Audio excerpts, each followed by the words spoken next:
Saudara yang dikasihi oleh Tuhan, jumpa kembali dengan saya Pendeta Yusuf Panggo di dalam program kita Renungan Firman Tuhan. Saudara yang dikasihi oleh Tuhan, renungan firman pada kesempatan ini di dalam Yesaya pasal 43 ayat yang ke-7. Semua orang yang disebutkan dengan namaku yang kuciptakan untuk kemuliaanku, yang kubentuk dan juga yang kujadikan. Saya bacakan beberapa terjemahan lain. Sebab mereka semua telah dipanggil dengan namaku untuk kuciptakan, untuk mengagungkan aku. Yaitu semua orang yang disebut dengan namaku, akulah yang menciptakan mereka untuk kemuliaanku, akulah yang membuat dan membentuk mereka. Bapak Ibu Saudara yang dikasihi oleh Tuhan, saat ini banyak orang yang sibuk saudara ya, mencari pekerjaan ya, bahkan mereka terkadang bekerja sampai melewati batas waktu sehingga terkadang mereka tidak punya waktu bersekutu. Tapi tahukah Bapak Ibu Saudara dari firman Tuhan yang baru kita baca, bahwa ternyata tujuan hidup kita hanya bukan di dunia ini, bukan hanya untuk makan, minum, terus memperoleh kekayaan, bekerja untuk mendapatkan kekayaan. Tapi esensi utama yaitu Tuhan menciptakan dan menjadikan kita, yaitu agar kita memuliakan Tuhan. Bapak Ibu Saudara yang dikasihi oleh Tuhan, Tuhan mau kita memuliakan Tuhan di dalam segi kehidupan kita.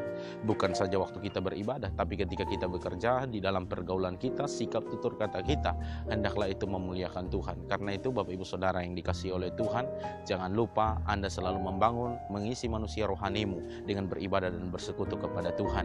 Karena saat ini Bapak Ibu Saudara, banyak orang yang terlalu sibuk dengan pekerjaan, mereka lupa beribadah.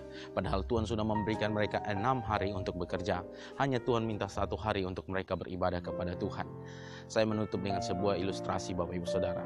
Suatu ketika ada seorang pengemis yang sedang duduk di depan sebuah kantor. Ketika itu ada seorang pegawai kantor, dia keluar dari kantornya. Kebetulan dia membawa ada 7 uang receh di kantongnya tersebut. Dan ketika dia melihat pengemis tersebut, dia tergerak hatinya untuk memberi. Dia memberi 1, 2, 3, 4, 5, bahkan sampai 6 uang receh dari 7 uang yang dia punya Bapak Ibu Saudara. Dia berikan 6.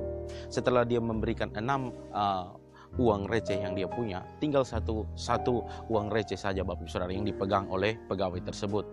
Tiba-tiba ketika dia hendak berjalan, sang pengemis tersebut juga masih merampas ya 1 uang koin atau receh itu yang ada di tangannya, diambil oleh pengemis tersebut dan pengemis itu lari. Kalau saya ingin katakan kepada kita semua, bagaimana tanggapan kita melihat pengemis tersebut? Tentu kita akan berkata bahwa pengemis itu sangat kurang ajar ya. Pengemis itu tidak tahu berterima kasih dan tidak beretika. Nah, demikian juga kita hari-hari ini. Tuhan sudah memberikan kita 6 hari bekerja mengumpulkan harta kekayaan.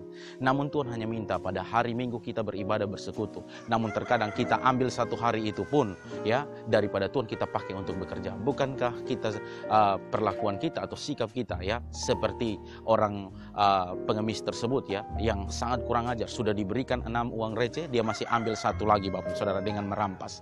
Tuhan sudah memberikan kita 6 hari untuk bekerja, maka 1 hari yaitu hari Minggu marilah kita pakai untuk beribadah bersekutu dengan Tuhan. Karena percayalah firman Tuhan berkata, iman timbul dari pendengaran akan firman Kristus, dan kita dapatkan itu ketika kita belajar firman Tuhan, kita bersekutu beribadah kepada Tuhan. Karena itu jangan pernah sia-siakan ibadahmu. Tuhan menciptakan kita untuk memuliakan nama Tuhan, dan biarlah nama Tuhan dipuji dan dipermuliakan melalui hidup kita Bapak Ibu Saudara, di dalam pekerjaan kita, lingkungan pergaulan kita. Kehadiran kita menjadi berkat bagi banyak orang. Nama Tuhan dipuji.